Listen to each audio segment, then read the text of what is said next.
노화 속도 늦추는 3가지 호르몬으로 여러분의 삶이 더욱 건강하고 풍성해지길 바랍니다.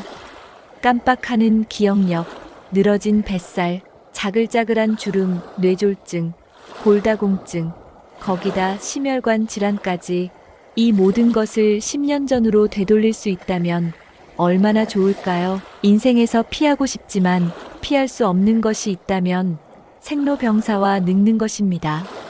피할 수 없다면 즐겨라라는 말이 있지만 막상 나이가 들고 건강하지 못한 몸을 마주하게 되면 즐기기는커녕 불행하다고 느낄 겁니다.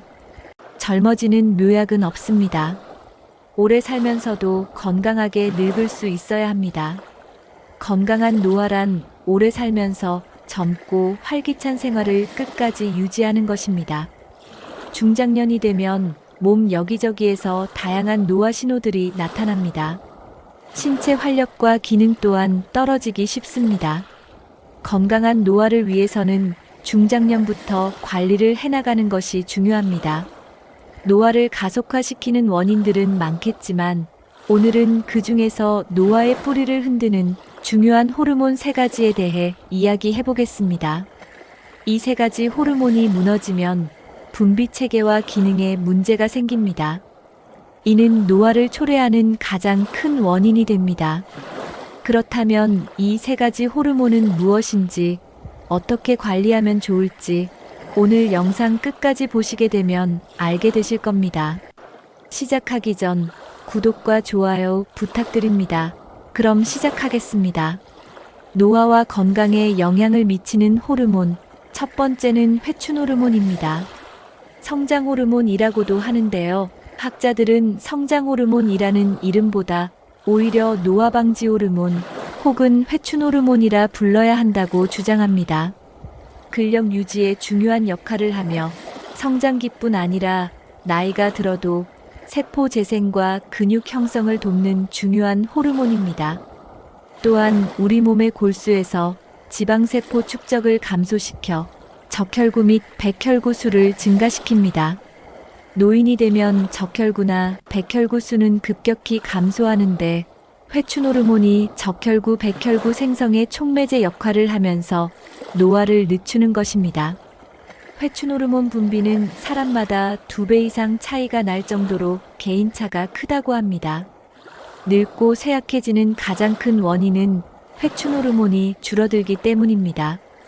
회춘 호르몬은 마치 맥박이 치듯 분비되며 특히 깊이 잠든 후에 왕성하게 분비됩니다.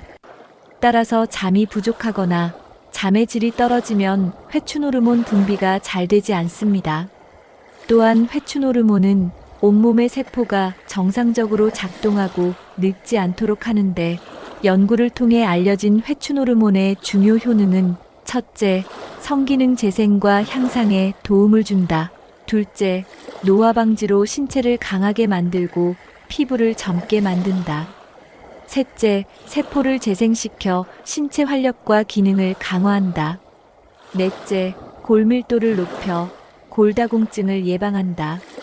다섯째, 뇌 기능을 재생시켜 기억력 감퇴를 막고 인지 기능을 향상시킨다. 회춘 호르몬은 사춘기 때 가장 많이 분비되지만 20대 이후 매 10년마다 14.4%씩 감소해 60대는 20대의 50%, 70대는 20대의 20% 이하로 급격히 감소하여 노화와 함께 사라지는 호르몬입니다. 대부분의 노인성 질환, 동맥경화, 뇌졸중, 심장마비 같은 질환은 회춘 호르몬 결핍으로 발생하거나 악화될 수 있습니다. 또한 스트레스가 심할 때 발생하는 활성산소는 회춘 호르몬을 없애기 때문에 스트레스에 주의해야 합니다. 옛말에 허벅지가 두꺼워야 건강하다고 했습니다. 허벅지 근육은 회춘 호르몬을 자극하는 중요한 근육이므로 허벅지 근육 키우는 운동을 꾸준히 하면 회춘 호르몬 분비가 되어 근력 유지에 큰 도움이 됩니다. 그러기 위해서는 꾸준한 운동과 함께 적정량의 단백질도 꼭 챙겨 드셔야 합니다. 지금까지 회춘 호르몬에 대해 알아보았는데요. 이번엔 노화와 관련된 두 번째 호르몬인 인슐린에 대해 알아보겠습니다. 우리 몸은 에너지를 얼마나 효율적으로 쓰는지에 따라 크게 달라집니다. 너무 많이 먹어 에너지가 넘치면 비만 대사증후군, 암과 같은 질병을 유발하고, 또 너무 먹지 않아 에너지가 부족하면 근육에 든 단백질이 소실되어 근감소증이나 각종 노화 증상이 빨라질 수 있습니다. 특히 단백질 섭취가 부족하면 우리 몸에서 근육이 쉽게 빠진다는 것을 꼭 명심하셔야 합니다. 따라서 이런 체력을 유지하는데 꼭 필요한 호르몬이 바로 인슐린입니다. 인슐린은 췌장에서 분비되는데 우리 몸의 에너지원인 포도당을 받아들이도록 신호를 보냅니다. 혈액에는 포도당이 항상 들어있는데 포도당은 탄수화물 음식에서 얻어 뇌와 신경, 폐 등 각종 조직에 에너지를 공급합니다. 췌장에서 분비된 인슐린은 식사 후 증가한 혈당을 글리코겐으로 전환해 저장하며 혈당 수치를 낮추고 일정하게 유지합니다.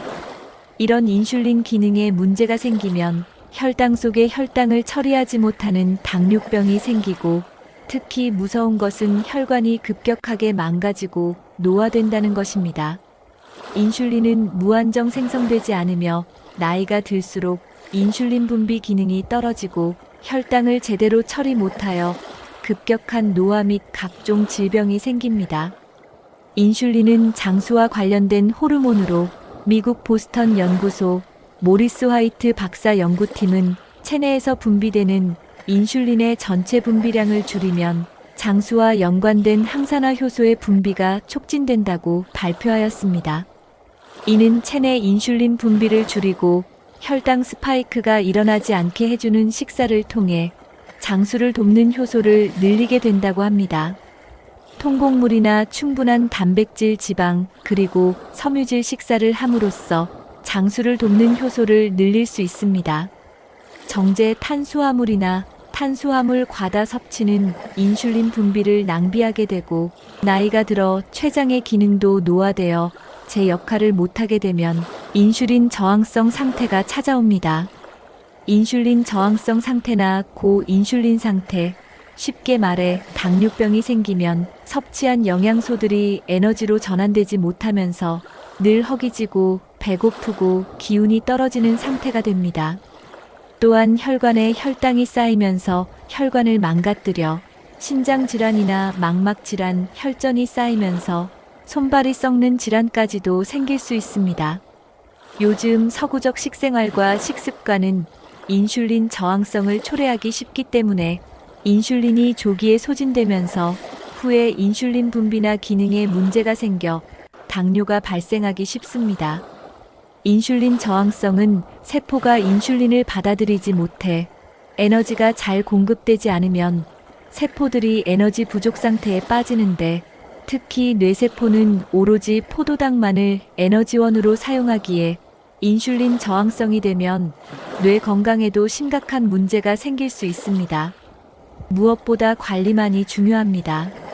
만약 인슐린 저항성이 있다면 어떻게 하는 것이 좋을까요? 가장 먼저 탄수화물 양을 줄이고 에너지를 단백질이나 지방에서 더 얻도록 식생활을 개선해야 합니다. 야식을 줄이고 인스턴트나 튀긴 음식보다는 밥국 나물 위주의 한식으로 바꾸는 것을 추천드립니다. 또한 인슐린 기능에 부담을 덜어주기 위해 식사 시 천천히 꼭꼭 씹어 먹는 것이 좋습니다. 그리고 거꾸로 식사법을 권합니다. 기존에 밥을 먼저 먹고 반찬을 먹는 방식은 아무래도 탄수화물 섭취가 많으므로 가장 먼저 샐러드나 반찬을 듬뿍 챙겨서 드시고, 밥 양을 줄여 샐러드 후에 나중에 밥을 챙겨 드시는 것이 좋습니다. 샐러드나 반찬을 중심으로 채소와 단백질 음식을 먼저 드시고 지방이나 탄수화물 음식을 나중에 먹습니다. 밥보다 반찬을, 반찬보다는 채소나 과일 섭취가 우선입니다. 채소 한 젓가락과 지방이 든 반찬 한 젓가락을 드신 다음 밥 한 숟가락을 드시면 됩니다. 밥과 반찬의 비율은 1대2로 드세요.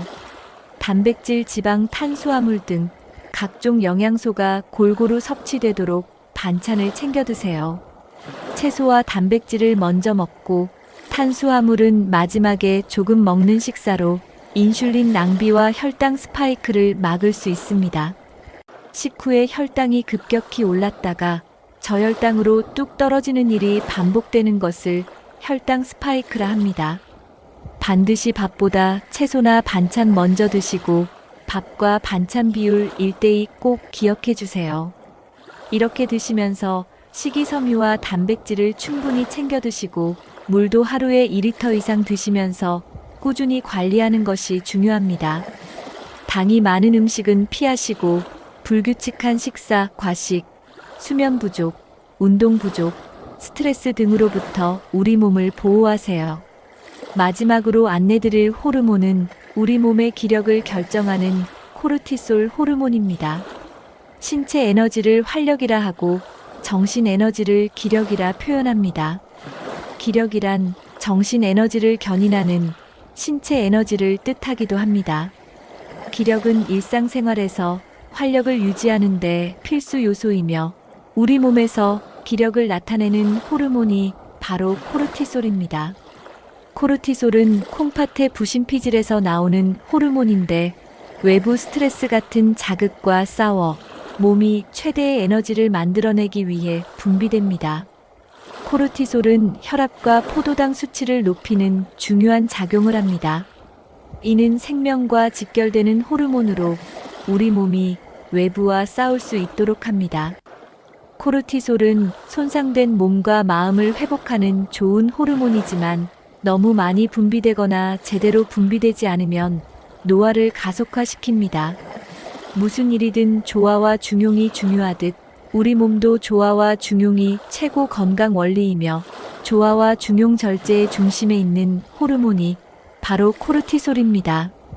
코르티솔이 제대로 분비되지 않으면 혈압이 떨어지고 의식이 없어 결국 죽고 맙니다. 또 혈압 유지와 전해질의 균형을 돕고 에너지 저장과 저장된 에너지를 사용하게 해줍니다. 특히 면역 기능 유지와 염증과 알레르기 반응 조절, 그리고 정신적 안정과 생명과 항상성 유지 등 다양한 일을 해줍니다. 그런데 심한 스트레스로 코르티솔 분비가 지나치게 많아지면 어떤 문제가 생길까요? 면역력 저하는 물론 근력 감소, 지방 증가, 뼈의 약화와 인슐린 기능까지 떨어뜨립니다. 이로 인해 혈당을 제대로 처리하지 못해 인슐린 저항성이 생기고 비만, 당뇨, 고혈압 같은 질병에 걸릴 위험이 높습니다.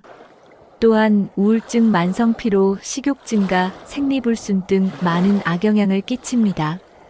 특히 스트레스에 주의하셔야 합니다. 절제와 중용의 생활 습관으로 코르티솔 분비가 균형을 유지하도록 해야 합니다. 코르티솔은 병원에서 검사를 통해 측정할 수 있습니다. 코르티솔 분비를 균형 있게 유지하기 위해서는 무엇보다 스트레스를 줄이는 것이 중요합니다.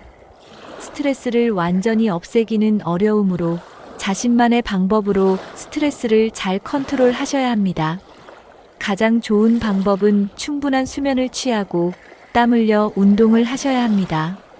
잠을 자면 코르티솔 수치가 자연히 낮아지고 운동으로 기력을 회복할 수 있습니다. 또한 스트레스를 줄이기 위해 마음을 평온하게 해주는 활동도 하고 명상, 요가, 댄스 등을 하시면 좋습니다. 매사에 낙관적인 생각을 갖고 미래에 대한 긍정적 기대와 희망으로 삶을 살아가는 것이 매우 중요합니다. 낙관적 사고나 감정도 연습을 통해 늘릴 수 있습니다. 심리학자인 바버라 프레드릭스는 낙관적 사고를 늘리는 12가지 원칙을 제시하였습니다. 주의 깊게 들어보고 자신에게 맞게 적용해 보기 바랍니다. 낙관적 사고를 늘리는 12가지 방법. 첫째, 열려 있으라. 새로운 경험과 새로운 일에 개방적인 태도를 갖도록 마음을 열기 위해 항상 노력합니다. 낙관적 사고를 늘리는 12가지 방법. 두 번째, 유대감을 돈독하게 형성하라. 긍정적 정서를 늘리는 방법은 사람들과 즐거운 시간을 갖는 것입니다. 반드시 많은 사람을 만날 필요는 없지만 좀 더 질적인 깊이 있는 만남과 시간을 갖기 바랍니다. 낙관적 사고를 늘리는 12가지 방법. 세 번째, 선행을 먼저 실천하라. 사람들은 선행을 할 때 가장 큰 기쁨과 행복을 느낀다고 합니다. 자신의 여건에 따라 주기적으로 선행을 펼치시길 바랍니다. 낙관적 사고를 늘리는 12가지 방법. 네 번째, 오락거리를 찾아라. 너무 꽉 짜인 일상이 계속될 때 불행감도 함께 증가합니다. 전에 하지 않았던 새로운 취미에 도전할 때 우리의 뇌와 마음은 큰 기쁨을 느낀다고 합니다. 낙관적 사고를 늘리는 12가지 방법. 다섯 번째, 부정적인 사고를 버려라. 부정적 사고는 비관주의를 만들고 비관주의는 우울증을 유발하는 주된 원인이 됩니다. 평소에 부정적 사고를 가지고 있다면 그때그때 합리적이고 건강한 사고로 대처하라입니다. 낙관적 사고를 늘리는 12가지 방법. 여섯 번째, 자연과 함께하라.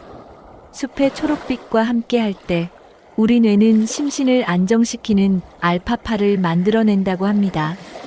우리 뇌를 가장 편안하게 숲에서 쉬게 해주세요. 낙관적 사고를 늘리는 12가지 방법. 일곱 번째, 자신의 감정을 알고 활용하라. 자신의 감정을 방치하거나 회피하는 일이 정신 건강에 좋지 않습니다. 자주 자신의 감정을 들여다보고 그 감정을 최대한 주변인이나 예술작품, 신체활동 등으로 표현하는 것이 좋습니다. 낙관적 사고를 늘리는 12가지 방법. 여덟 번째, 명상을 자주 하라. 명상은 심신을 안정시키는 효과가 뛰어난 방법입니다. 각종 앱이나 책으로 믿을 만한 영상법을 익혀 매일 20분에서 30분씩 꾸준히 하면 심리적 안정을 얻을 것입니다. 낙관적 사고를 늘리는 12가지 방법. 아홉 번째, 용서하는 마음으로 분노하는 감정을 제거하라. 부정적 감정, 즉 미움이나 분노, 혐오 같은 감정이 생기면 걷잡을 수 없이 커지게 됩니다. 용서는 쉽지 않겠지만 용서하는 법을 배우고 그것을 실천하기 위해 노력하면 좋겠습니다. 낙관적 사고를 늘리는 12가지 방법. 열 번째, 감사한 마음을 갖고 표현하라. 비난과 비판을 하는 건 쉽고 편하지만 감사한 대상을 찾거나 감사한 마음을 실천하는 일은 쉽지 않습니다. 감사한 일을 찾아서 감사함을 말과 행동으로 직접 표현하고 아끼는 사람에게 감사의 편지를 쓴다면 좋겠습니다. 낙관적 사고를 늘리는 12가지 방법. 11번째, 긍정적 정서를 음미하라. 부정적 정서는 가만히 있어도 저절로 커지지만 기쁨이나 희망 같은 긍정적 정서는 쉽게 사라지고 잊혀집니다. 그러므로 긍정 정서가 생길 때는 그것을 좀 더 깊이 음미하는 습관이 중요합니다. 그러한 긍정 감정을 짧게라도 글로 적어보는 것도 좋습니다.